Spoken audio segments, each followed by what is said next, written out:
আজ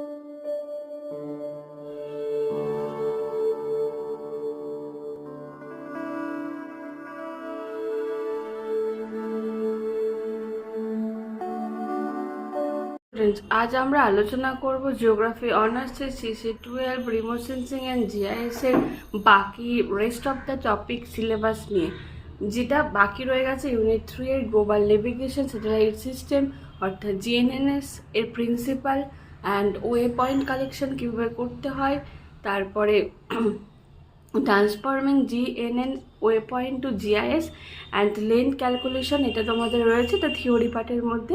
এবং প্র্যাকটিক্যালের যে পার্টটা রয়েছে সেটা হলো তোমাদের স্যাটেলাইট ইমেজ থেকে সুপারভাইজড ক্লাসিফিকেশন করতে হবে। প্রথমে ইমেজটা কিভাবে ডাউনলোড করতে হবে সেটা দেয়াই থাকবে, সেখান থেকে সুপারভাইজ ক্লাসিফিকেশন করতে হবে। তারপরে যেটা রয়েছে সেটা হচ্ছে ডিজিটাইজেশনের মধ্যে সেখানে কোরোপ্লেথ আইসোপ্লেথ করতে হবে।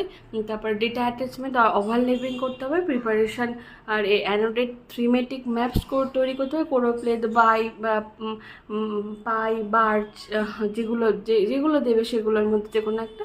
আর way point collection from GNSS অর্থাৎ GNSS মানে হচ্ছে জিপিএসের সাহায্যে বিভিন্ন জায়গায় গিয়ে পয়েন্ট কালেকশন করে সেটাকে নিয়ে এসে ডেস্কটপের মধ্যে সেই পয়েন্টগুলোকে লোকেট করে সেখান থেকে একটা ম্যাপ করতে হবে, এবং বাকিটা ল্যাবরেটরি নোটবুক এবং ভাইবার সাহায্যে বাকি মার্কসটা রয়েছে। তো এই ছিল তোমাদের রিমোট সেন্সিংয়ের। আগে ছিল আরও দুটো ইউনিট নিয়ে আলোচনা করেছিল কিভাবে পড়তে হবে, এবং এখন ছিল ইউনিট 3 এবং remote সেন্সিংয়ের lab.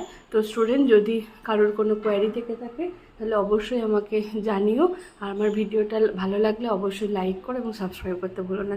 Thank you for watching.